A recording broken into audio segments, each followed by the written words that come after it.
Russia भी अपना moon mission launch करने जा रहा है जिसका नाम है लूना 25 और ये काफी लंबे समय के बाद लगभग 50 सालों के बाद दोबारा से ऐसा मौका देखने के लिए मिला है जब रशिया द्वारा चंद्र मिशन को वापस से शुरू किया गया है।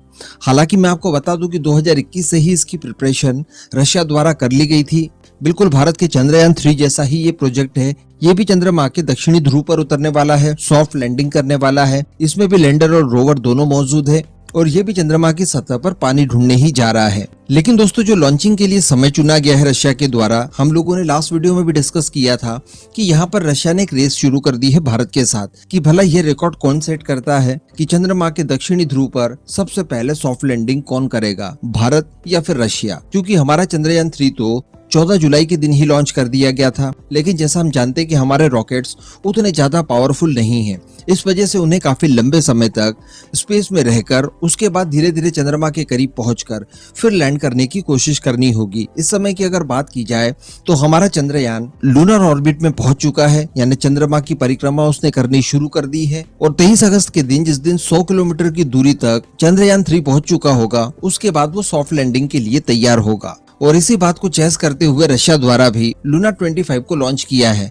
लगभग सभी तरह की खबरें हम लोगों ने देखी सुनी और उसका यही सारांश निकलता है कि रशिया ने भारत के साथ रेस शुरू कर दी। क्योंकि रशिया के जो रॉकेट सिस्टम्स हैं वो काफी ज्यादा पावरफुल हैं, इस वजह से इसे काफी कम समय में लंबी दूरी ट्रेवल करने में मदद करेगा।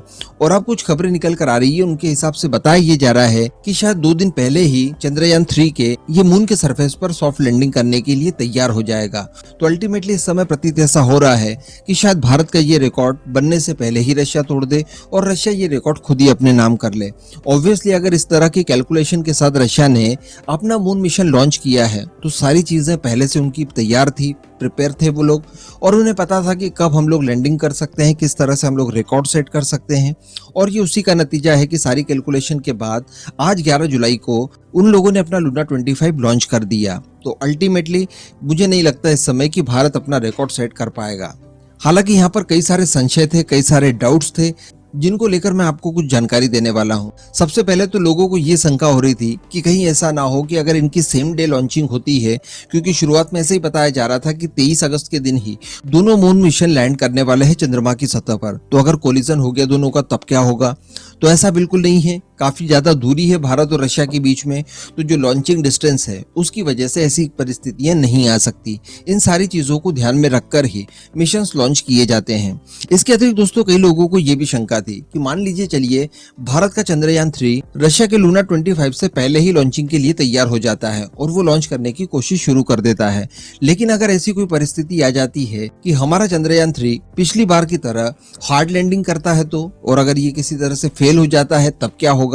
तो इसके निराकरण के लिए भी इसरो के साइंटिस्ट द्वारा पहले ही तैयारियां कर ली गई थी। और बताया ये जा रहा है, जो मैं आगे आपको डिटेल में बताने जा रहा हूं, कि हमारा चंद्रयान 3 किसी भी परिस्थिति में फेल नहीं हो सकता। चाहे इससे सिग्नल कट हो जाए, चाहे इसके सेंसर्स फेल हो जाए, कुछ भी परिस्थिति आ जाए, हर हाल में ये चंद्रमा की सतह पर सॉफ्ट लैंडिंग करेगा। इस बात के लिए इसरो द्वारा गारंटी दी गई है। यहाँ पर मैं आपको बता दूं कि इसरो के प्रमुख एस सोमनाथ सर की तरफ से खुद इस बात की जानकारी दी गई है कि जो हमारा चंद्रयान 3 है उसका विक्रम लैंडर 23 अगस्त को सॉफ्ट लैंडिंग करेगा। इसके बाद उन्होंने ये भी बताया कि फिर चाहे सेंसर्स फेल हो जाएं या फिर इंजन काम करना बंद कर दे, चंद्रयान 3 चंद्रमा की सतह पर उतारने के लिए इस तरह से डिजाइन किया गया है कि वो सारी विफलताओं को संभाल लेगा। यानी अब आप खुद ही लॉजिक लगाकर समझिए कि अगर सेंसर्स भी फेल हो जाते हैं, इसका इंजन तक बंद हो जाता है, उसके बाद भी इसको डिजाइन ही कुछ इस तरह से किया गया है कि ये सक्सेस की गारंटी है। जब हम लोग ऑलरेडी एक बार अनसक्सेसफुल हो चुके हैं तो उसके बाद प्रोबेबिलिटी कई गुना और बढ़ जाती है कि अगले अटेम्प्ट में